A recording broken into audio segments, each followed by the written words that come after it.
관리도 신경을 써야 합니다. 두 번째 시간 이 제목으로 말씀을 나누도록 하겠습니다. 오늘도 여전히 묵상하게 될 본문의 말씀은 시편 116편 12절의 말씀입니다. 내게 주신 모든 은혜를 내가 여호와께 무엇으로 보답할까? 내게 주신 모든 은혜를 내가 여호와께 무엇으로 보답할까? 어저께 아침에 이어서 말씀을 드리겠는데 관리도 신경을 써야 합니다. 관리도 신경을 써야 합니다. 라는 제목으로 말씀을 나누게 되겠습니다.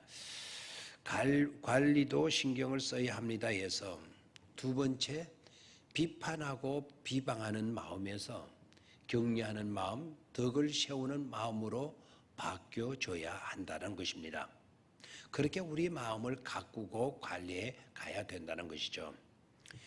에베소서 4장 29절 30절 두 절의 말씀을 보도록 하겠습니다. 에베소서 4장 29절 30절 무릇 더러운 말은 너희 입 밖에도 내지 말고 오직 덕을 세우는데 소용되는 대로 선한 말을 하여 듣는 자들에게 은혜를 끼치게 하라. 하나님의 성령을 근심하게 하지 말라. 그 안에서 너희가 구속의 날까지 인치심을 받았느니라. 아멘. 이 말씀 속에서 우리가 보게 되면 덕을 세우는데 소용되는 대로 선한 말을 하여 듣는 자에게 은혜를 끼치게 하라 라고 말씀하시지 않습니까? 덕을 세우는데 소용되는 대로 선한 말을 하여 듣는 자들에게 은혜를 끼치게 하라. 이 말씀이 찔림과 감동으로 와 닿게 됩니다. 찔림은 이 말씀대로 우리가 살아오지 못했기 때문이고 우리가 이 말씀을 감동으로 받게 되는 것은 그렇다. 그렇게 되어지는 데서 아름다운 삶은 전개되어지는 것이로구나. 감동을 우리가 받게 되죠. 사람들이 왜 비판을 합니까? 내 생각과 다르다는 것입니다. 내 스타일이 아니라는 것입니다. 그러나 생각이 다르고 스타일이 다른 것은 우리가 비방하고 평가하고 비판할 것이 아니라 오히려 필요한 일이고 감사해야 할 일인 것임을 깨달아야 합니다. 왜냐하면 그것을 통해서 공동체가 더 아름다운 공동체, 능력 있는 공동체가 될 것이기 때문입니다. 왜 인간이 이처럼 놀랍게 과학 문명을 발전시킬 수 있었습니까?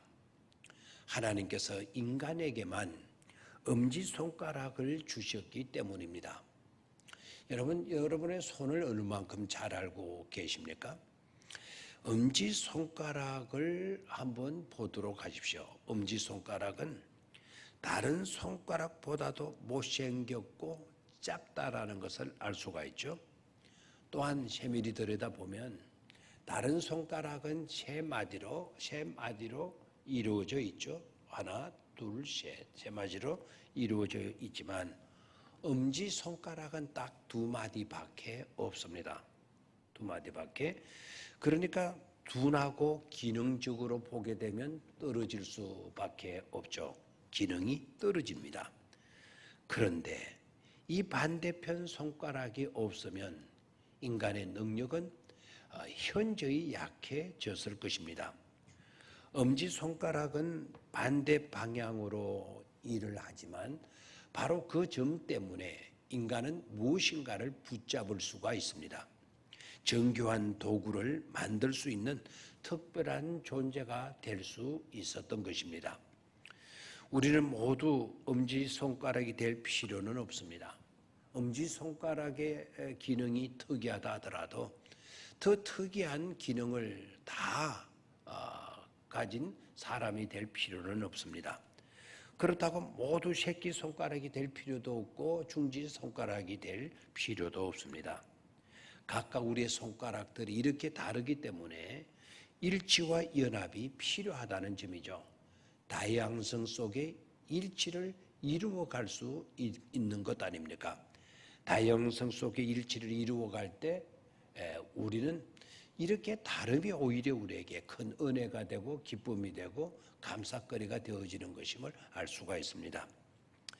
인생에서 가장 큰 성취를 이루어가는 사람들은 서로 부족한 부분을 보충하면서 함께 일하는 법을 아는 사람들입니다. 하나의 몸 속에도 여러 기능이 있지만 대립하지 않습니다. 서로 돕고 서로 연합합니다. 합력하여 선을 이루는 것처럼 말입니다. 그러니 우리도 그처럼 서로의 비전을 성취할 수 있도록 도울 수 있어야 합니다. 우리가 격려하는 마음을 가지고 손을 잡아주고 미소를 주고 등을 두드려주고 전화 한 통 해주고 카드를 써줄 때 하나님께서는 우리를 통해서 큰 일을 행하시는 것입니다. 우리가 비방하고 비판하는 마음보다 토닥거려주는 마음을 가질 때 하나님께서 축복의 문을 열어주시는 것입니다. 그리고 세 번째는 마음의 문을 닫아버린 채 냉소적인 태도에서 온유한 마음으로 거듭나지 않으면 안 된다라는 것입니다. 살다 보면 이런저런 일들에 부딪히게 될 때가 들어있죠. 하기 좋은 말로 교회가 뭐가 이래? 이건 아니지 않느냐라는 식의 태도를 취하는 경우도 있습니다. 교회를 먼저 거론하기 이전에 나 자신의 상태를 점검해 보는 일 너무나도 필요하고 그것이 우선 되어져야 될 요소인 것입니다. 교회가 왜 그래? 에서 교회가 그래서 그러기보다는 교회가 그러하기까지 자기 자신이 더 큰 문제가 되고 있었기 때문이 아닐까를 성찰해 볼 수 있어야 한다는 것입니다. 우리는 삶에서 모든 냉소를 버리고 믿음의 길로 들어서야 합니다. 믿음은 불확실한 것을 위해 확실한 것을 포기하는 것이라 할 수 있습니다. 또한 눈에 보이지 않는 거룩한 하늘의 가치를 위해서 내 손에 쥐고 있는 보이는 것, 이 세상적인 것들을 포기하는 것이라 할 수도 있겠습니다. 믿음은 의문이 전혀 없는 것이 아니라 의문이 있기에 기쁨으로 순종하며 받아들이는 것입니다.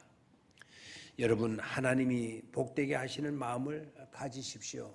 불만과 불평에서 감사로, 비판과 비난에서 격려로, 냉소에서 믿음으로 우리의 마음을 움직이기를 원할 때, 옮겨 놓을 때 하나님은 우리에게 한량없는 기쁨과 은혜를 주실 것이고 인생의 가장 어려운 시기에서도 찬양과 감사가 넘쳐나는 그런 삶을 허락해 주시는 것입니다.